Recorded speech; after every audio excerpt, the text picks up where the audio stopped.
I don't think anybody doubts that I've done some bad things. The question is what, of course, and how, and maybe even most importantly, why.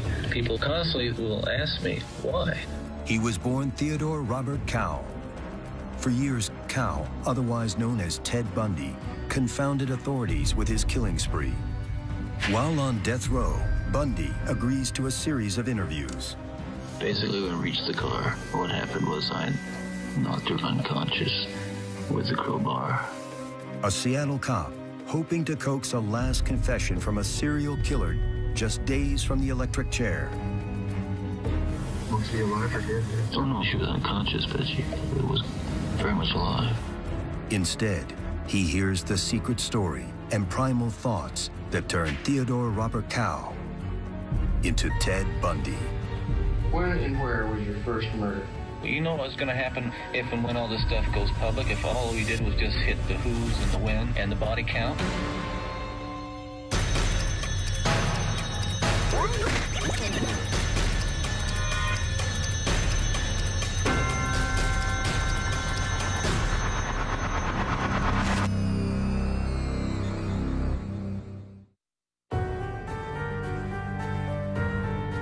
It's January 1989, and the clock is ticking on the life of serial killer Ted Bundy.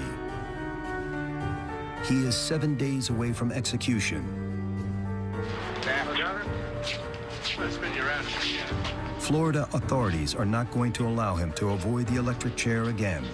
Governor, first of all, Ted Bundy, 7 days is an awful short time for a death warrant. Why is that? It's almost 11 years since the crime was committed, so I don't consider it to be short at all. And I believe the death warrant was properly signed and that justice needs to prevail, and it should take place next Tuesday. Bundy was convicted of killing 2 college students and a 12-year-old girl in Florida. Now, police investigators are trying to get Bundy to admit he also killed dozens of other women in a multi-year cross-country rampage.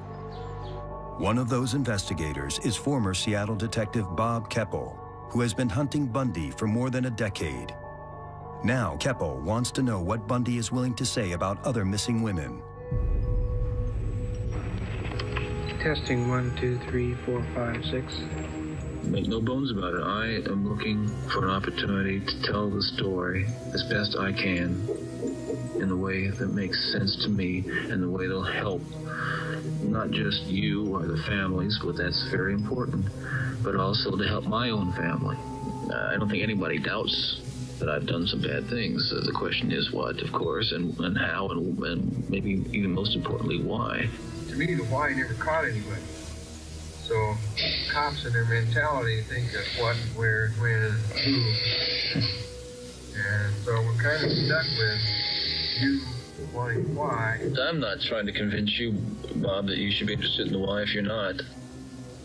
I think there are a lot of people are. I know I am, and I think a lot of people are interested in why. People constantly will ask me, why? A lot of people are interested as to why he did what he did, but I wanted to find out as much detailed information as I could, rather than just that. I mean, he could have said anything. Well, let me start with one. Let me start this way. The unidentified remains. This is where I'm a little bit, the presence of the officers down here is a little bit unnerving. Some of this stuff I don't mind talking about, but because they wouldn't know it from Adam, I can write it down. I just don't want the police getting any kind of names at this point. He didn't want anybody to know who he was talking about. So his idea was that the best thing would be for him to write down the name, and he would show it to me. Yeah, and then I'll just write the name down for you, all right? The name that I just wrote down was Georgianne Hawkins. Can you hear that? I can hear you. Okay. I just said that the Hawkins girl's head was severed and taken up the road about 25 to 50 yards and buried in a location about 10 yards west of the road on a rocky hillside. Did you hear that? Probably you would found the damage to the head, the jaw in particular, probably broken. But if you'd found that, you would have known who it was. Up to that dirt road, beyond the grassy area. I'll try to trace it here on a piece of paper. How about that? That might help a little. I'm working from some pretty old memories.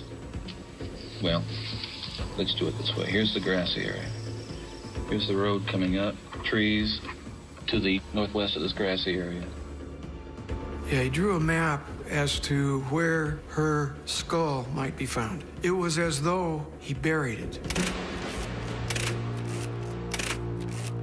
But we never found the skull. I can't remember what night of the week it was. Thursday night, I believe. I don't know.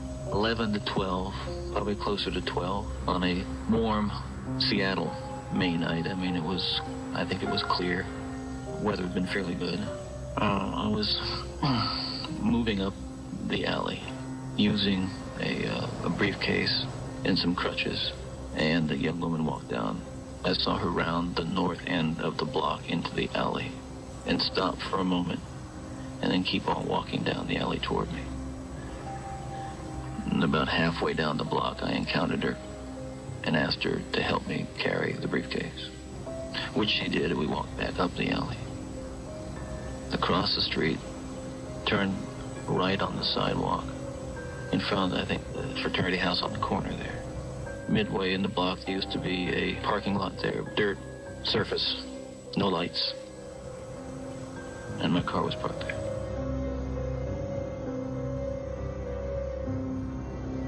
Why did you just stop that day?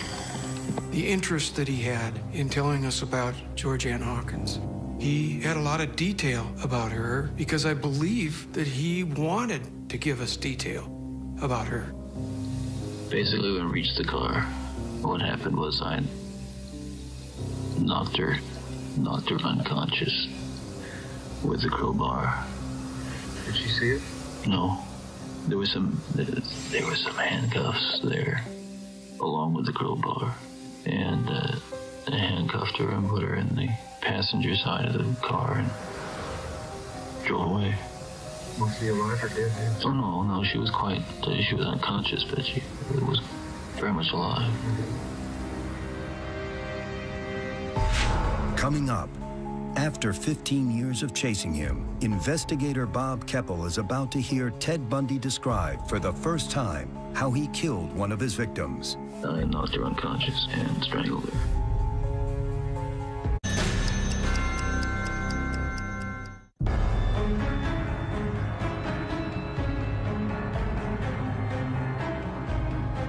With his execution days away, serial killer Ted Bundy is about to finally confess to a crime. The killing of University of Washington student George Ann Hawkins. Seattle investigator Bob Keppel, who has been chasing Bundy for 15 years, sits with the killer on Florida's death row, recording the conversation. Past Issaquah, up the hill, down the road, and up to the grassy area. And parked, took her out of the van and took the handcuffs off her. Maybe she'd regained consciousness at this time, basically. And, gee, this is probably the hardest part. I don't know. One of the things that makes it difficult is that at this point she was quite lucid, talking about things. It's odd, the kinds of things people say under those circumstances. She said that she thought that she had a Spanish test the next day, and she thought that I had taken her to help tutor me for her Spanish test. It's kind of odd. Odd thing to say. To hear him talk in detail about the ride from the UW out to the Issaquah crime scene, that was something that only the killer would know. The long and short of it was that I again knocked her unconscious and strangled her and drug her about 10 yards into the small grove of trees that was there. Who you strangled with? Cord. By this time, it was almost dawn. It was just about dawn. The sun was coming up. And I went through my usual routine. I went through this routine where I was just, on this particular morning, I was just absolutely, again, just shocked, kind of scared to death, shocked, horrified. And I went down the road throwing everything that I'd had out the window, throwing the briefcase, the crutches, the rope, the clothes, just tossing them out the window. I was in a sheer state of panic, of just absolute horror. At that point in time, this consciousness of what has really happened is like you break out of a fever or something. I would, that is. So I drove east on 90, at some point throwing articles out the window as I went, articles of clothing, shoes, etc. When did you remove those? What? The shoes, clothing. Well, after we got out of the car, initially. Well, I skipped over some stuff there, and we'll have to get back to it sometime, but it's just too hard for me to talk about right now. Did you throw away some of your own stuff? Oh, sure, yeah. I threw away the briefcase and the crutches and all that stuff. Yeah. And the crowbar, everything. The handcuffs, everything. I'd get mad at myself a few weeks later because I'd have to go out and buy another pair. I mean, it's not comical, but that's what would happen. Now that you've had a while to think about Georgianne Hawkins, is there something you can tell me about her that probably only you know and we know? Well, she said everybody called her George. George? That's what she said. Or how about that she used a safety pin because apparently her blue slacks were a bit too big. When you look at her name, pinned up pants, those were things that only the killer would know. What did you do the next day?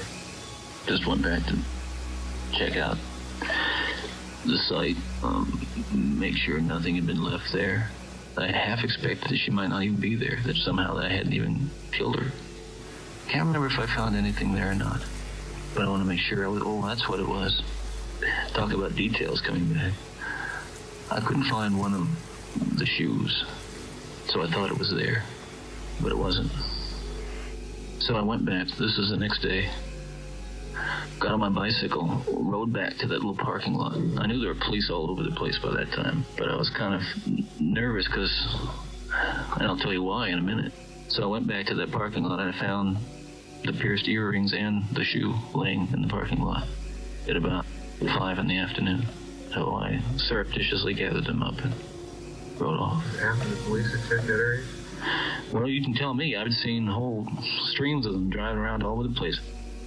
They couldn't have looked in the parking lot and missed the white patent leather clog and the 2 white pierced earrings, hoops. The reason that I was so nervous about anything like that being found in that parking lot was that no more than 2 weeks before, I had been using the same modus operandi in the same neighborhood. In front now of the same sorority house Georgianne Hawkins disappeared from, I encountered a girl going out the door.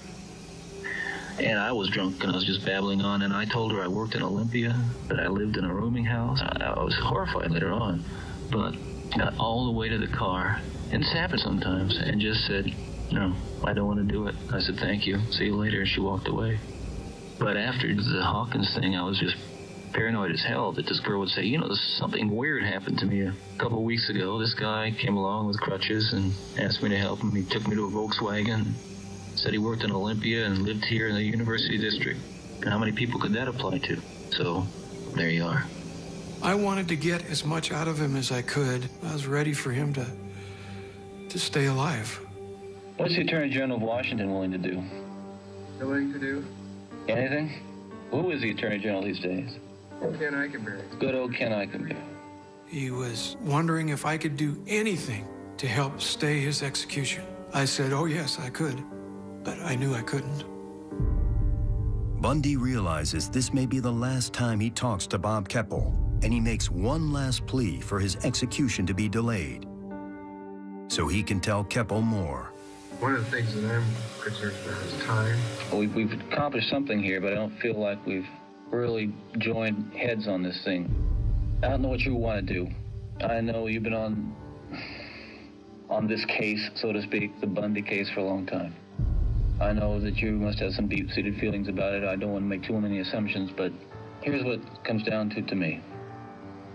I want the truth that's going to be helpful to you, but the broader truth that has a wider application.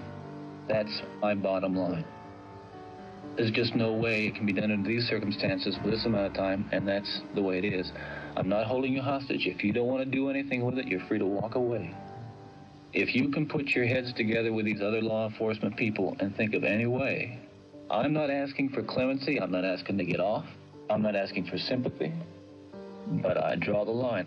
We need a period of time, 60, 90 days, systematically going over it with everybody, bottom to top, everything I can think of.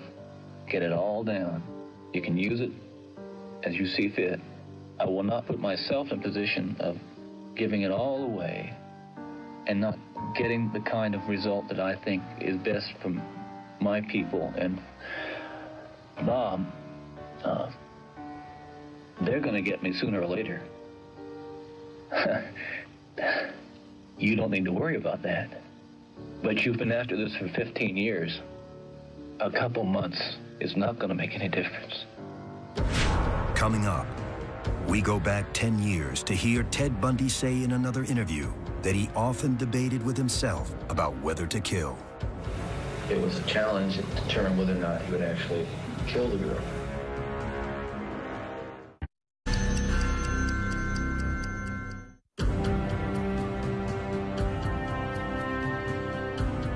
It's Sunday evening, January 22nd, 1989, Florida's Stark Prison. Inside, serial killer Ted Bundy is less than 48 hours away from execution. Convicted of killing a 12-year-old girl and 2 college students in the Chi Omega sorority house at Florida State University, Bundy is also the primary suspect in the disappearances of dozens of other women across the United States. Seattle investigator Bob Keppel has spent years attempting to pry information out of Bundy. A former law student known for his intelligence and knowledge of how to play the legal system. Yeah, I know more about my class is graduating in about a month. In law school. Now at the 11th hour, as he's done several times before, Bundy says he'll talk. But investigators wonder if it's just another one of his games of cat and mouse, a game that he's been playing for nearly 10 years.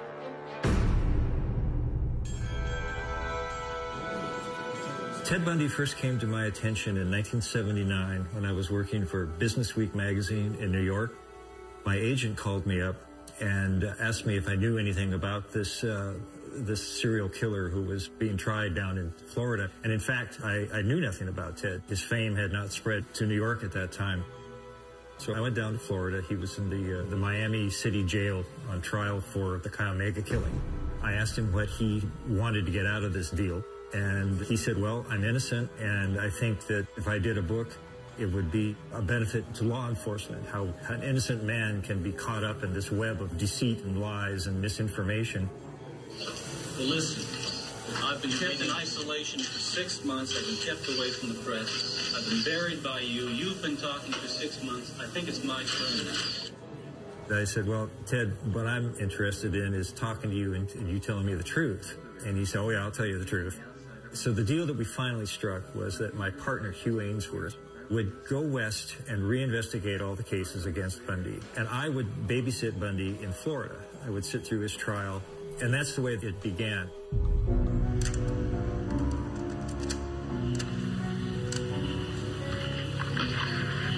where were we? We're recording now. Speak up. Yeah, the red light goes on. Bundy took the witness stand wearing a sport coat and a Seattle Mariners t-shirt. Please state your full name for the record. Deal Robert Bundy. It was interesting to meet him because Ted was so clever in a way that I was very unfamiliar. When I got started with Ted, I said, okay, let's take it from the top. Let's go through your life. Very quickly, it was clear that Ted thought of this as kind of a celebrity bio, that, he's Ted Bundy, the cover boy. For much of their conversation, Bundy talks in circles. Where was the bridge made, and why was the bridge made to attacking women versus robbing banks or running for president or whatever? People find various outlets for their insecurities and hostilities and tend to compensate for them in various ways, I would imagine. I don't really have a good answer. I didn't really have any leverage with him because he had all the knowledge in his head. So After quite a bit of this, one night I had an epiphany, if you will, in this miserable Florida motel room. I just sort of played back in my mind how Ted was always described by everybody as being boyish. You know, boyishly handsome, you know, boyish demeanor. And the more I thought about it, the more it occurred to me that he wasn't just boyish, but he was a boy. He seemed to be about 12 years old. So I said to myself, how do you deal with a 12-year-old who's got some really awful secrets that you want to get at? Not having any better ideas, I went into the prison and I said, Ted, you have a unique position, not only as the defendant and the suspect in all of these cases, but you're familiar with all the facts. You're a psychology student. You're a student of the human mind, and you know more about this story than anybody knows. So why don't you tell me what you think happened? How does a person become a serial killer? And he grabbed the tape recorder out of my hand and pulled it near his chin and started looking down into it and closed his eyes and started telling the story.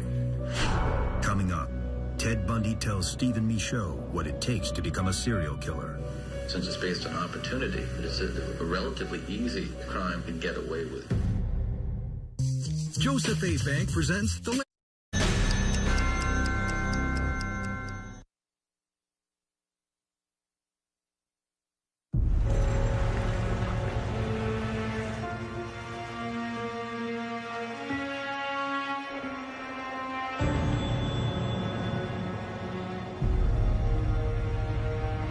Serial killer Ted Bundy spent most of his life in the Pacific Northwest, specifically Tacoma and Seattle.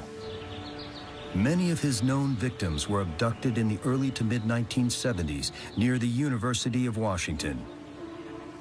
He would knock out the girls, drive them outside of town to the mountains east of the city, where he would rape them and then kill them.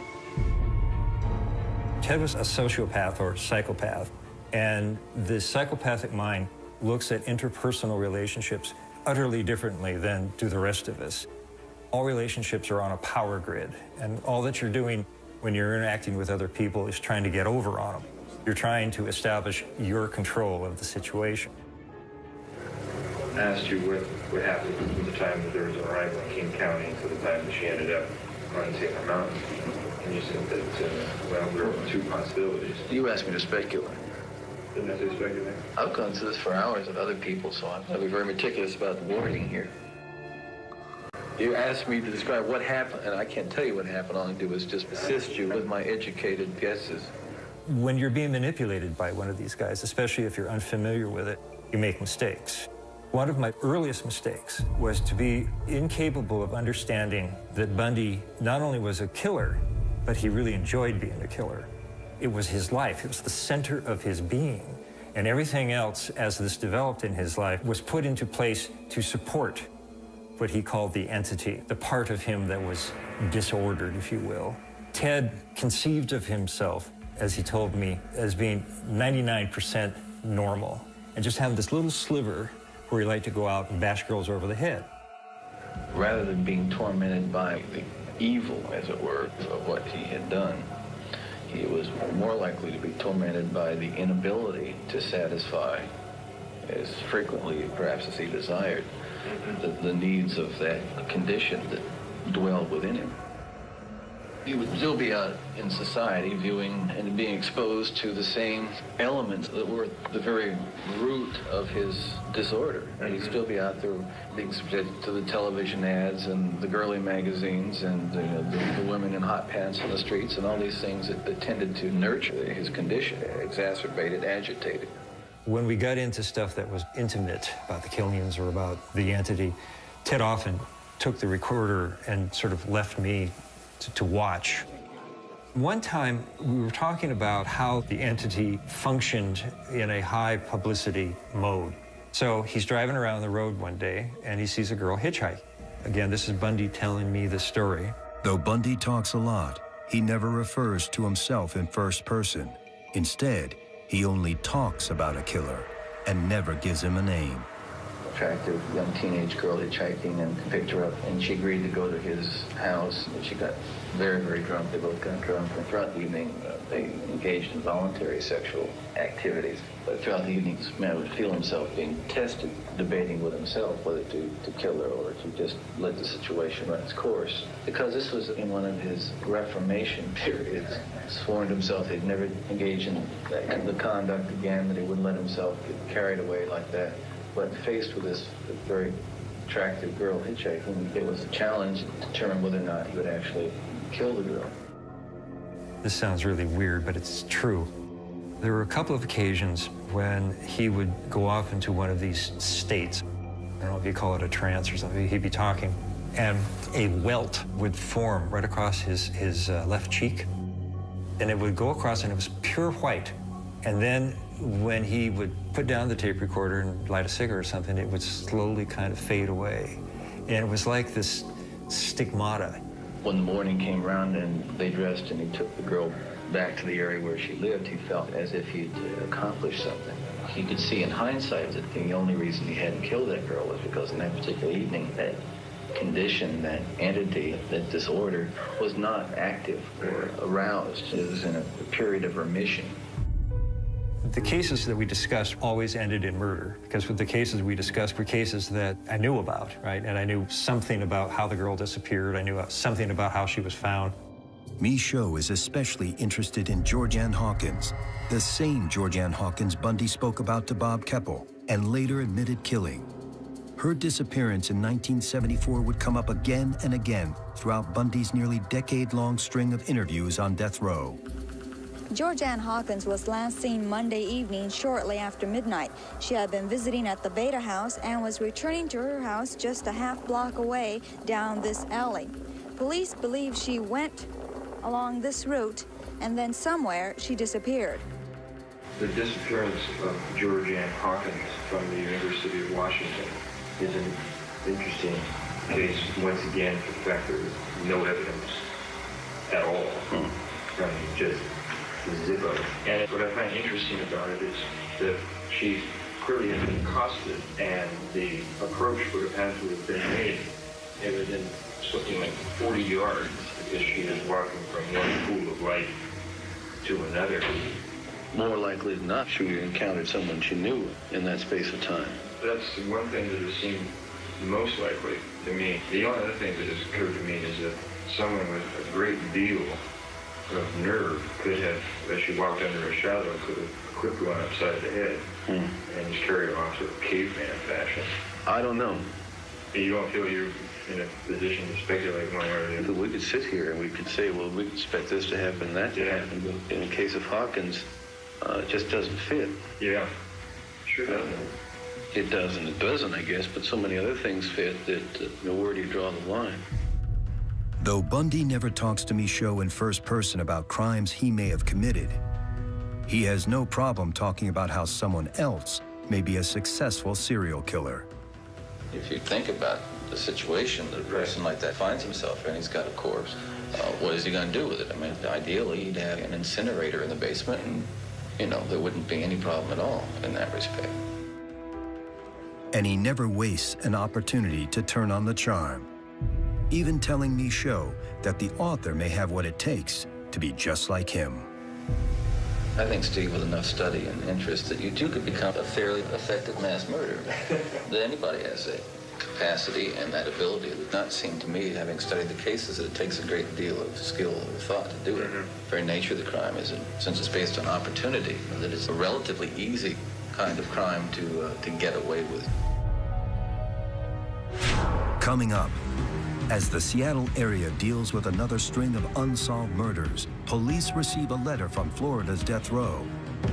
Ted Bundy says he knows how to catch the killer.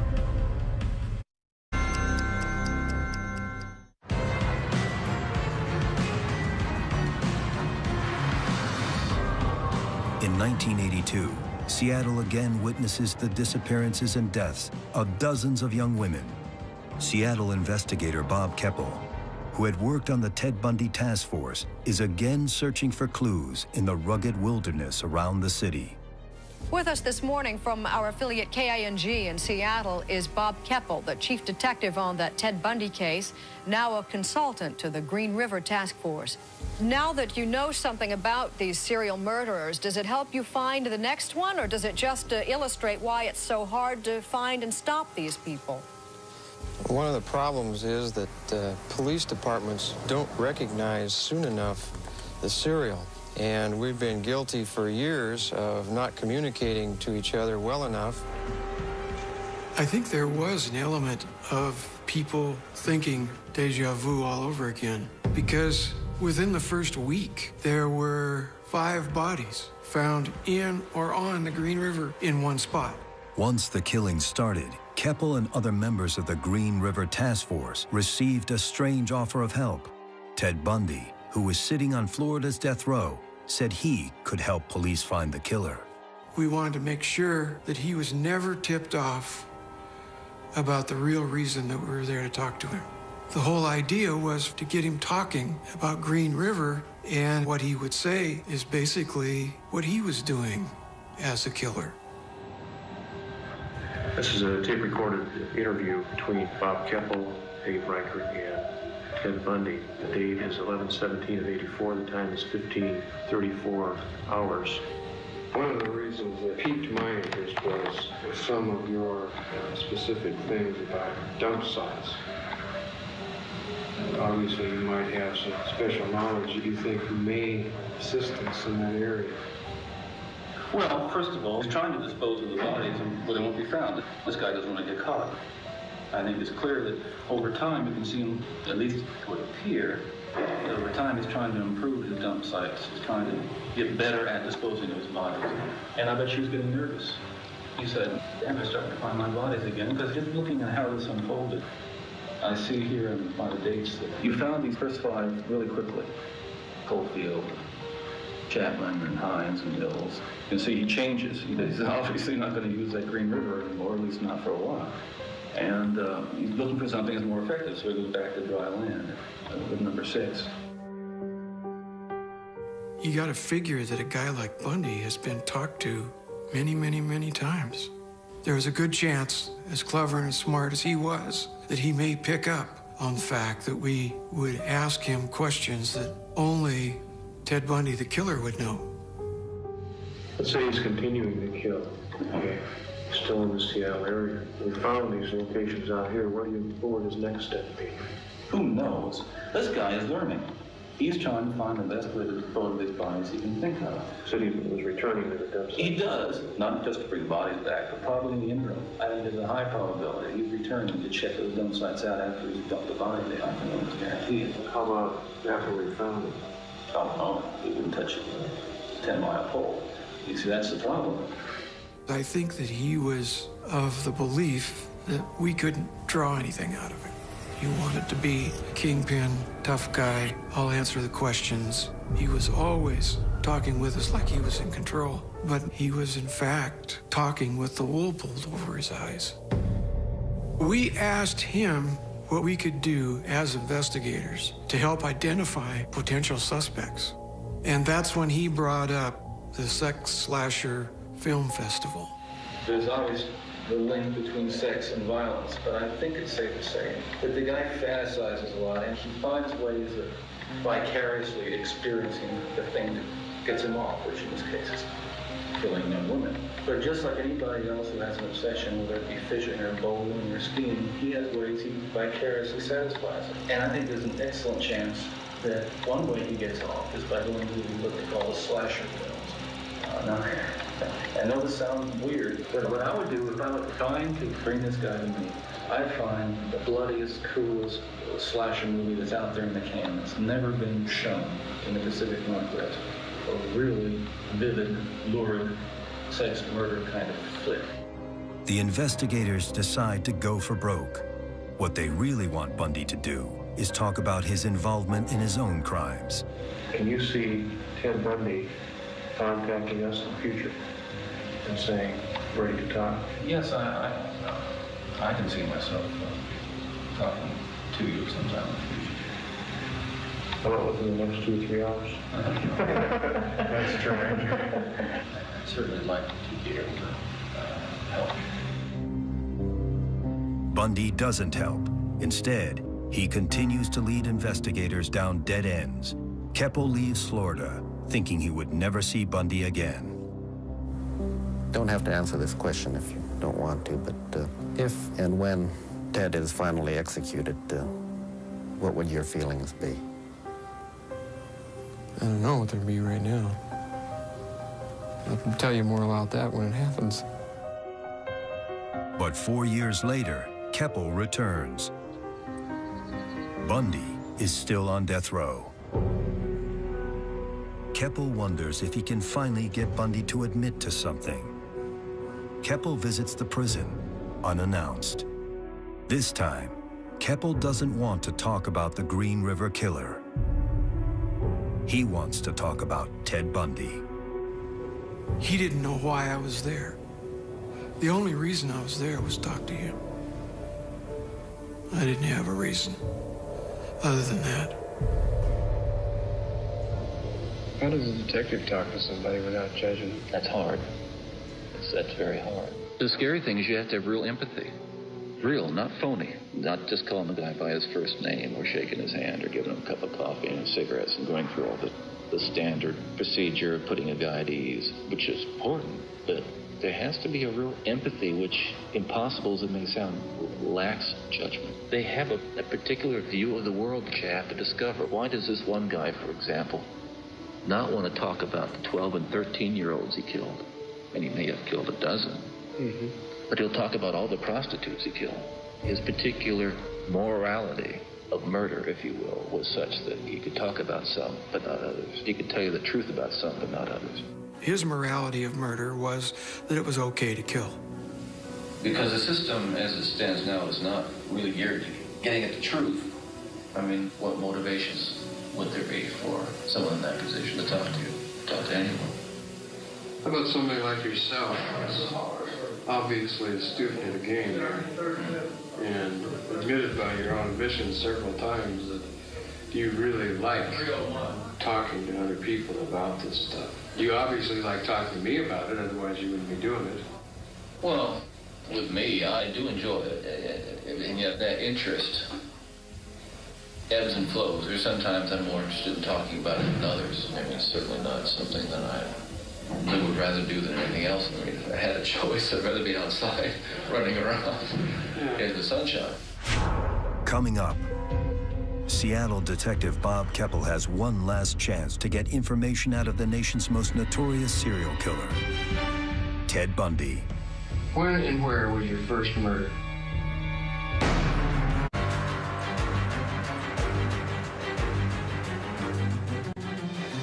But I think one of the things to be made clear here to law enforcement, which I think they realize, is that you don't negotiate with a murderer.